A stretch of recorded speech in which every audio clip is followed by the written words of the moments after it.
بسم اللہ الرحمن الرحیم۔ السلام علیکم ورحمۃ اللہ وبرکاتہ۔ امید کرتا ہوں کہ آپ سب خیر و عافیت سے ہوں گے۔ ناظرین، آج کی اس ویڈیو میں آپ کو ایک کنجوس شخص کا واقعہ سناؤں گا۔ حضرت سیدنا یزید بن میسرہ رحمۃ اللہ تعالی علیہ فرماتے ہیں، ہم سے پہلے امتوں میں ایک شخص تھا جس نے بازیادہ مال و متاع جمع کیا تھا۔ اس کی اولاد بھی کافی تھی، طرح طرح کی نعمتیں اسے میسر تھیں۔ کثیر مال ہونے کے باوجود انتہائی کنجوس تھا، اللہ پاک کی راہ میں کچھ بھی خرچ نہ کرتا، ہر وقت اس کوشش میں رہتا کہ کسی طرح میرے دولت میں اضافہ ہو جائے۔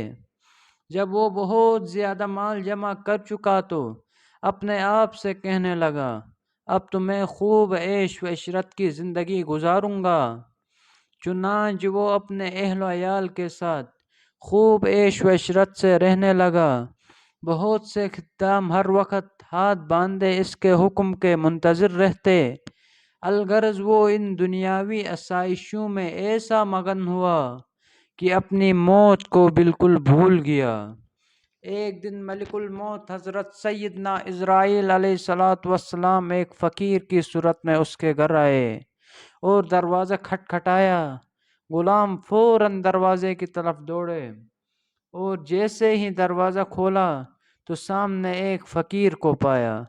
اس سے پوچھا، تو یہاں کس لیے آیا ہے؟ ملک الموت علیہ السلام نے جواب دیا، جاؤ اپنے مالک کو باہر بھیجو، مجھے اسی سے کام ہے۔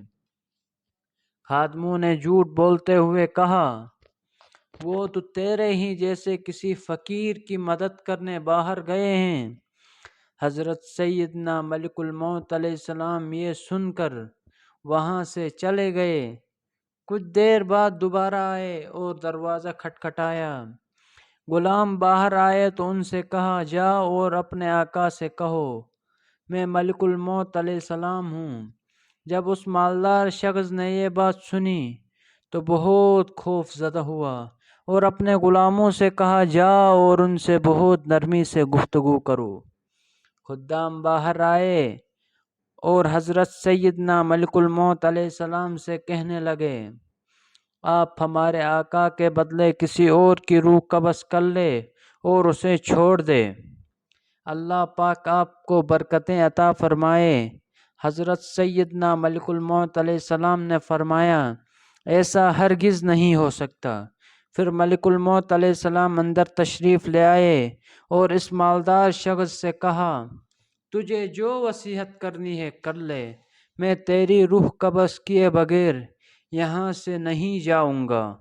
یہ سن کر سب گھر والے چیخ اٹھے اور رونا دھونا شروع کر دیا۔ اس شخص نے اپنے گھر والوں اور غلاموں سے کہا، سونے چاندی سے بھرے ہوئے صندوق اور تابوت کھول دو اور میری تمام دولت میرے سامنے لے آؤ۔ فوراً حکم کی تعمیل ہوئی اور سارا خزانہ اس کے قدموں میں ڈھیر کر دیا گیا۔ وہ شخص سونے چاندی کے ڈھیر کے پاس آیا اور کہنے لگا، اے ذلیل و بدترین مال، تجھ پر لعنت ہو، تو نے ہی مجھے پروردگار عزوجل کے ذکر سے غافل رکھا، تو نے ہی مجھے آخرت کی تیاری سے روکے رکھا۔ یہ سن کر وہ مال اس سے کہنے لگا، مجھے ملامت نہ کر، کیا تو وہی نہیں کہ دنیا داروں کی نظروں میں حقیر تھا؟ میں نے تیری عزت بڑھائی، میری ہی وجہ سے تیری رسائی بادشاہوں کے دربار تک ہوئی، ورنہ غریب و نیک لوگ تو وہاں تک پہنچ ہی نہیں سکتے۔ میری ہی وجہ سے تیرا نکاح شہزادیوں اور امیرزادیوں سے ہوا، ورنہ غریب لوگ ان سے کہاں شادی کر سکتے ہیں۔ اب یہ تو تیری بدبختی ہے کہ تو نے مجھے شیطانی کاموں میں خرچ کیا، اگر تو مجھے اللہ عزوجل کے کاموں میں خرچ کرتا تو یہ ذلت و رسوائی تیرا مقدر نہ بنتی۔ کیا میں نے تجھ سے کہا تھا کہ تو مجھے نیک کاموں میں خرچ نہ کر؟ آج کے دن میں نہیں بلکہ تو زیادہ ملامت و لعنت کا مستحق ہے۔ اے ابن آدم، بے شک میں اور تو دونوں ہی مٹی سے پیدا کیے گئے ہیں، پس بہت سے لوگ ایسے ہیں جو نیکی کی راہ میں پر گامزن ہیں اور بہت سے گناہوں میں مستغرق ہیں۔ امام ابی جوزی علیہ رحمۃ اللہ کبھی فرماتے ہیں، گویا مال ہر شخص سے اسی طرح کہتا ہے، لہذا مال کی برائیوں سے بچ کر رہو، اسے نیک کاموں میں خرچ کرو۔ اجل نے نہ کسرا ہی چھوڑا نہ دارا اسی سے، سکندر صفات بہارا، ہر لے کے کیا کیا نہ حسرت صدارا، پڑا رہ گیا سب یوں ہی ٹھاٹھ سارا، جگہ جی لگانے کی دنیا نہیں ہے، یہ عبرت کی جا ہے تماشا نہیں ہے۔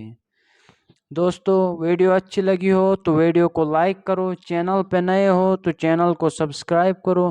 ملتے ہیں ایک اور انٹرسٹنگ ویڈیو کے ساتھ، تب تک کے لیے اللہ حافظ۔